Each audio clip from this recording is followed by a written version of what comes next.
Bharatiya Janata party समरसता संकल्प अभियान चला रही है। इस अभियान की शुरुआत गुरु पूर्णिमा के मौके पर हुई थी और इसमें किस तरह से प्रगति हो रही है, क्या कुछ भारतीय जनता पार्टी की योजना है, इस पर बातचीत करने के लिए हमारे साथ मौजूद हैं बीजेपी के अनुसूचित जाति मोर्चा के राष्ट्रीय अध्यक्ष लाल सिंह जी। बहुत बहुत स्वागत है सर। ये जो अभियान हमने देखा कि गुरु पूर्णिमा को शुरू हुआ था, तमाम बीजेपी के जो बड़े नेता हैं वाराणसी गए थे, तब से कितनी प्रगति हुई और क्या कुछ इस अभियान में आगे शामिल किया गया? आदरणीय प्रधानमंत्री श्री नरेंद्र मोदी जी और भारतीय जनता पार्टी के नेतृत्व ने तय किया है कि संत शिरोमणि रविदास, जिन्होंने सामाजिक समरसता का, मानव कल्याण का और बेगमपुरा यानी कि जहाँ कोई डर भय ना हो, कोई जजिया करना हो, ऐसा बेगमपुरा जहाँ न्याय हो, सामाजिक जहाँ सम्मान मिले, ऐसे संत गुरु रविदास जिन्होंने कहा है ऐसा चाहूँ राज में मिले सबन को अन्न, छोट बड़ो सब संबसे रैदास रहे प्रसन्न। एक ही माटी के सब भाड़े यानी कि भगवान के सब एक बराबर पुत्र हैं। ऐसे संत रविदास जी जिनकी मीराबाई और झाली रानी शिष्या बनी, ऐसे संत रविदास जी की 650वीं जयंती पूरे देश में एक दिन नहीं, 2 दिन नहीं, 5 दिन नहीं, बल्कि 7 महीने लगातार मनाने का निर्णय भारतीय जनता पार्टी के राष्ट्रीय नेतृत्व ने लिया है। सौभाग्य से मुझे उससे टोली का राष्ट्रीय संयोजक बनाया है।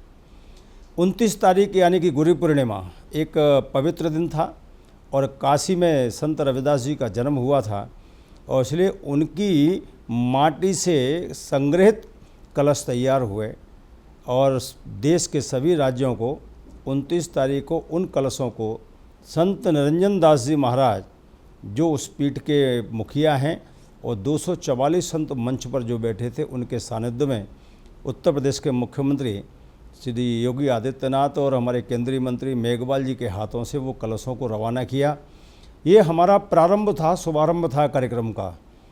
और 29 तारीख को ही एक कार्यक्रम और प्रारंभ किया, वो था संत संपर्क अभियान। देश के सभी प्रकार के जो हमारे संत हैं, चाहे रविदास संत हों, चाहे कबीर साहिब को मानने वाले हों, चाहे अंबेडकर जी के उसमें बैठे हों, चाहे हमारे भक्त हों, चाहे गुरुजन हों, चाहे फिर प्रभु राम के मंदिर के संत हों, कृष्ण के संत हों, देवी के संत हों, यानी सभी संतों से संपर्क अभियान हमारा प्रारंभ हो गया है, जो 31 अगस्त तक लगातार चलता रहेगा। 29 जुलाई को ही पूरे देश में एक साथ समरस दीप अभियान भी चालू किया गया था। 51,000 से ज़्यादा स्थानों पर दीपोत्सव का कार्यक्रम किया रविदास के मंदिरों में। संत रविदास जी का अगर मंदिर नहीं है तो किसी भी मंदिर में उनकी तस्वीर लगाकर, उनका चित्र लगाकर, उनके समक्ष दीपक जलाकर लोगों ने श्रद्धा और विश्वास पैदा किया। सामाजिक समरसता का एक बड़ा संदेश इस कार्यक्रम से पूरे देश में जा रहा है। हमने देखा कि प्रधानमंत्री नरेंद्र मोदी जब जालंधर गए थे, वहाँ से एक विशेष ट्रेन की शुरुआत भी की गई है जो वाराणसी जाती है। जो संत रविदास के भक्त हैं, बड़ी संख्या में पंजाब में रहते हैं, उनके लिए आवाजाही और आसान हुई है, उनको एक और ट्रेन का विकल्प मिला है। तो इस तरह के कदम भी उठाए जा रहे हैं। तो चूँकि 7 महीने का अभियान है, तो उसमें और आगे क्या कार्यक्रम होंगे जिससे ज़्यादा से ज़्यादा लोगों से जोड़ा जा सके इस अभियान से? स्वाभाविक है, आदरणीय मोदी जी ने जो मंत्र दिया है, सबका साथ, सबका विकास, सबका विश्वास, सबका प्रयास, यानी कि ये मंत्र है जिस पर वो काम करते हैं। देश में एक लंबे समय तक एक राजनीतिक पार्टी की सत्ता रही, कांग्रेस पार्टी की या एनडीए गठबंधन की राज्यों में सरकारें रही। उन्होंने इस ओर कभी ध्यान नहीं दिया कि हमारी जो संत परंपरा है, हमारी जो सनातन परंपरा है, हमारी राष्ट्रीय जो संस्कृति है, जिसकी एक पहचान किससे है, तो हमारे ऋषियों से है, हमारे मुनियों से है, हमारे ग्रंथों से है, तो हमारे क्रांतिकारियों से है। तो इनकी भी बलिदान दिवस जयंतियाँ बड़े स्तर पर मनाना चाहिए। इसलिए ताकि उन्होंने समाज को प्रेरणा क्या दी है, उन्होंने समाज में सुधार क्या किया है। तो मुझे लगता है कि मोदी जी जब से 12 साल हो गए उन्हें प्रधानमंत्री बने हैं, तब से उनको देखना होगा कि संविधान गौरव अभियान उन्होंने चालू किया शासकीय स्तर पर। और आदमपुर हवाई अड्डे का नाम संत शिरोमणि रविदास के नाम से रखा। वहाँ हमारे पूज्य संत निरंजन दास जी का उन्होंने चरण स्पर्श करके आशीर्वाद ग्रहण किया। इसी प्रकार से उन्होंने अयोध्या में एयरपोर्ट का नाम महर्षि वाल्मीकि के नाम से रखा। कुशीनगर से लेकर गया होते हुए काशी तक वहाँ तक तथागत बुद्ध के नाम से सर्किट का नाम रखा। पंचतीर्थ डॉक्टर अंबेडकर के नाम से बनाए। होलकर जी की जयंती 300 भी पूरे देश में मनाई, 2 लाख से अधिक स्थानों पर हुआ। बिरसा मुंडा का और टंट्या भील को स्मरण करने के लिए भी कार्यक्रम ये भारतीय जनता पार्टी आयोजन करती है। इसके पीछे भारतीय जनता पार्टी की एक ही सोच है, ये हमारी धरोहर है, ये हमारा पहचान है, ये हमारा सम्मान है, ये हमारी संस्कृति के उत्कृष्ट वो नेतृत्व हैं जिनको हम स्मरण करेंगे, उनके संस्कार सभी में जाएं। इसलिए मोदी जी के नेतृत्व में इस प्रकार के एक नहीं कई कार्य हो रहे हैं जो सराहनीय है, अभिनंदनीय है। हमने देखा कि संसद भवन परिसर में भी एक भव्य कार्यक्रम होता है बिरसा मुंडा जी को याद करने के लिए। आपने बताया कि तमाम अहम एयरपोर्ट के नाम हो या फिर महत्वपूर्ण जगहों के नाम हो, वो महर्षि वाल्मीकि, संत रविदास जैसे संतों के नाम रखे गए हैं। लेकिन हम देखते हैं कि जब आरोप प्रत्यारोप का दौर देखने को मिलता है विपक्ष की तरफ से, तब तमाम सवाल उठाए जाते हैं। चूँकि आप राष्ट्रीय अध्यक्ष भी हैं अनुसूचित जाति मोर्चा के बीजेपी के, तो क्या कहना चाहेंगे, क्या जवाब देना चाहेंगे विपक्ष को, खासतौर पर कांग्रेस पार्टी? मुझे लगता है ऋषि, संत, क्रांतिकारी ये किसी भी राजनीतिक दल की राजनीतिक केंद्र नहीं बनना चाहिए, बल्कि श्रद्धा और विश्वास का केंद्र बनना चाहिए। क्योंकि इन्होंने अपने लिए कुछ नहीं किया, इन्होंने देश के लिए किया। इन्होंने देश के राष्ट्रीय एकता के लिए, सामाजिक एकता के लिए और धार्मिक संस्कृति को बचाने के लिए उन्होंने काम किया है। इसलिए नरेंद्र मोदी जी या भारतीय जनता पार्टी जब इनकी जयंती बलिदान दिवस मनाते हैं तो उनका राष्ट्र निर्माण में जो योगदान है, देश को आज़ाद कराने के लिए बिरसा मुंडा का योगदान कौन भूल सकता है, तिलका मांझी का स्थान कौन भूल सकता है, टंट्या भील का कौन भूल सकता है, झलकारी बाई को कौन भूल सकता है, उधम सिंह, राजगुरु, सुखदेव, भगत सिंह और चंद्रशेखर आज़ाद, बिस्मिल को कौन भूल सकता है। ये जाति के नहीं है, ये देश की धरोहर है। और इसलिए इनकी जब जयंतियाँ मनाई जाती है तो स्वाभाविक है हमको एक संतुष्टि मिलती है कि हमने देश के हित में कुछ काम किया है। कांग्रेस पार्टी, इंडी गठबंधन के लोग जब राम के अस्तित्व को स्वीकार नहीं करते तो इनका अस्तित्व कहाँ स्वीकार करेंगे। उनके लिए परिवार पहले है, वो परिवार की जयंतियाँ मनाते हैं, परिवार के मुखिया को स्मरण करते हैं। उन्होंने ना कभी रविदास को याद किया, ना कभी महर्षि वाल्मीकि को याद किया, ना कभी डॉक्टर अंबेडकर को याद किया, उनका तो अपमान किया। ना कभी टंट्या भील का बलिदान दिवस जयंती मनाई, ना बिरसा मुंडा की मनाई, ना होलकर जी की मनाई। उनको किसने रोका था? वो ये कार्यक्रम नहीं करते, नहीं मनाते, इसका मतलब है कि वो इनको नहीं चाहते या इनमें विश्वास नहीं करते। मुझे लगता है ये ऐसा वो नहीं करते तो ये कहीं ना कहीं ये हमारी ऋषि मुनि परंपरा जो हमारी है, इनका कहीं ना कहीं वो अपमान करते हैं।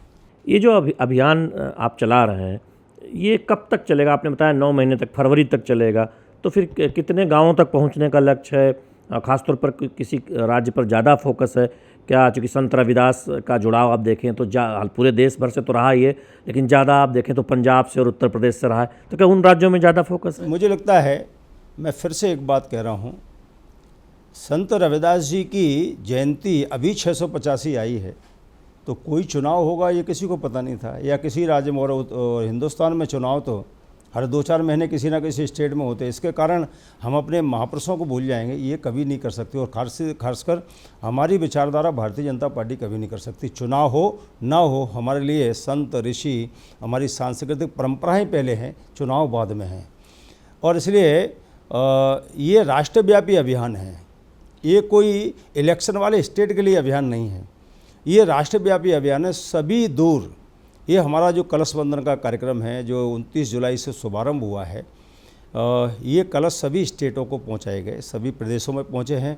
इन बॉर्डरों पर भारतीय जनता पार्टी के हमारे मुख्यमंत्री, डिप्टी सीएम, प्रदेश अध्यक्ष, कार्यकर्ताओं ने, सभी संप्रदाय को संतों ने, सभी समाज वर्ग के लोगों ने अपने सर पर उस पवित्र माटी के कलश को लाकर अभिनंदन किया है। अपने स्टेट के बॉर्डर से लेकर और कैपिटल तक, राजधानी तक, जगह जगह उन्होंने दर्जनों जगह उसका कलश का पूजन किया है और एक जाके मंदिर में उसको कहीं ना कहीं रखने का काम किया है। लगभग 25 स्टेटों में से उनके जितने ज़िले हैं, उन ज़िलों में भी कलश वितरण का काम बहुत बड़े स्तर पर हुआ है। मैं खुद राजस्थान में था, लगभग स्टेडियम में 7-8 हज़ार लोगों के बीच में हमारे भजन लाल शर्मा जी ने, सैनी जी ने गुरुग्राम में, हरियाणा में, रुड़की में हमारे मुख्यमंत्री धामी जी ने, हमारे कल बिहार में हमारे माननीय मुख्यमंत्री सम्राट जी ने, बाबा जी ने, योगी आदित्यनाथ जी ने काशी से, हमारे मुख्यमंत्री आपका छत्तीसगढ़ के हमारे प्रदेश अध्यक्ष, सभी लोग इस कार्यक्रम को पूरी ताकत लगा के कार्यक्रम कर रहे हैं। ये दूसरा चरण हमारा है प्रदेश से जिलों को कलश भेजना, जिले से फिर नीचे हर गांव को, हर रविदास मंदिर में, हर बस्ती में पहुंचाने का और पूजन कराने का, ताकि संत रविदास जी की विचारधारा क्या है राष्ट्रीय एकता के लिए, सामाजिक समरसता के लिए, इसके माध्यम से कहीं ना कहीं तो एक चरण ये हो गया, एक दीपोत्सव हो गया। तीसरा कार्यक्रम हमारा संत संपर्क है। चौथा कार्यक्रम हमारा है 5 अक्टूबर से 5 नवंबर, ये प्रस्तावित तारीख है। इस दिन 1 महीने लगातार समरसता संकल्प यात्रा ये जालंधर से प्रारंभ होगी। तो ये हमारी पंजाब में रहेगी, जम्मू कश्मीर में रहेगी, उत्तराखंड में रहेगी, हिमाचल में रहेगी, चंडीगढ़ में रहेगी, हरियाणा में रहेगी, उत्तर प्रदेश में रहेगी, मध्य प्रदेश में रहेगी, राजस्थान में रहेगी। तो इस यात्राओं को करते करते और इस यात्रा का समापन संत श्री गुरु रविदास जी महाराज के जन्म स्थान पर ही होगा। ये 1 महीने चलेगी। इनमें बहुत सारी उप यात्रा भी मिलने का काम होगा। प्रमुख यात्रा में अन्य स्टेटों से जो आएंगी, और अंत में एक कार्यक्रम होगा छात्र संपर्क अभियान, छात्रावास संपर्क अभियान। जो हमारे नौजवान बच्चे हैं, लड़कियां हैं, लड़के हैं, कॉलेज हैं, विश्वविद्यालय हैं, इन छात्रों को रविदास जी ने क्या कहा है और रविदास जी ने किस परिस्थिति में कहा।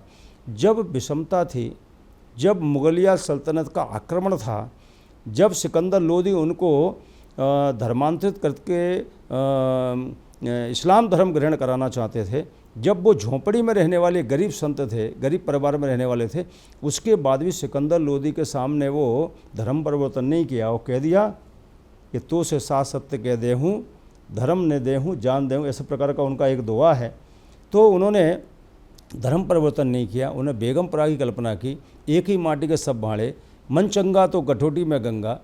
इस प्रकार के एक नहीं कई संदेश हैं जो नौजवान पीढ़ी के जीवन को बदल सकता है, उनकी दिशा बदल सकता है, राष्ट्र निर्माण में, समाज निर्माण में उनकी एक अहम भूमिका हो सकती है।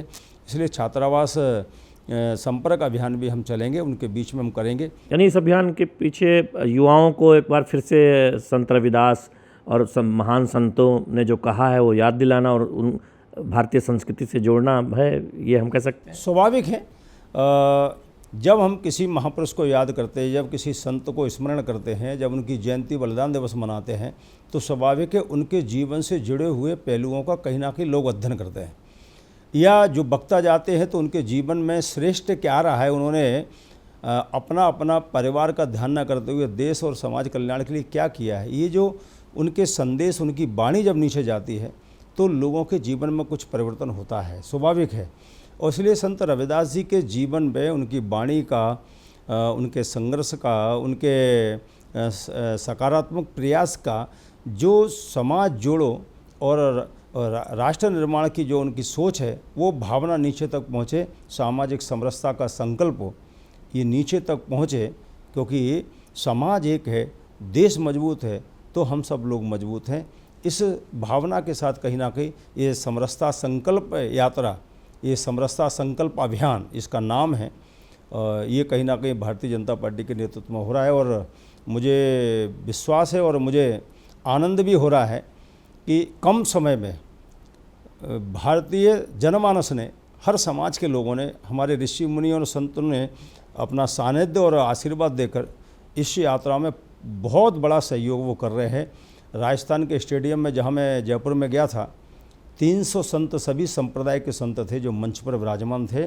उन्होंने इस यात्रा को अपना प्यार, स्नेह, आत्मीय और सहयोग देने की आश्वस्त किया है। और हम लोग भी लगातार सभी प्रकार के समाज प्रमुख है, हमारे संत ऋषि हैं, उन सभी से संपर्क करते हुए इस यात्रा में उनका भी सहयोग हो, क्योंकि ये देश सबका है और संत रविदास सबके थे।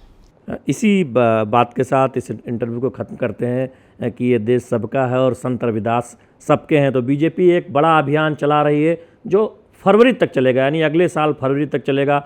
उसमें तमाम छोटे छोटे जो कार्यक्रम हैं वो जोड़े जाएंगे। और उद्देश्य यही है कि संत रविदास ने जो शिक्षा दी, संत रविदास ने जो उपदेश दिया, उसके बारे में युवा पीढ़ी जान पाए और भारतीय संस्कृति में जो महान संत परंपरा रही है उसको अच्छे से जान समझ पाए। ये एक उद्देश्य है। हम बात कर रहे थे लाल सिंगारिया, जो बीजेपी के अनुसूचित जात मोर्चा के राष्ट्रीय अध्यक्ष हैं, इस अभियान के बारे में विस्तार से जानकारी दे रहे थे। शैलेंद्र मिश्र, डीडी न्यूज़, दिल्ली।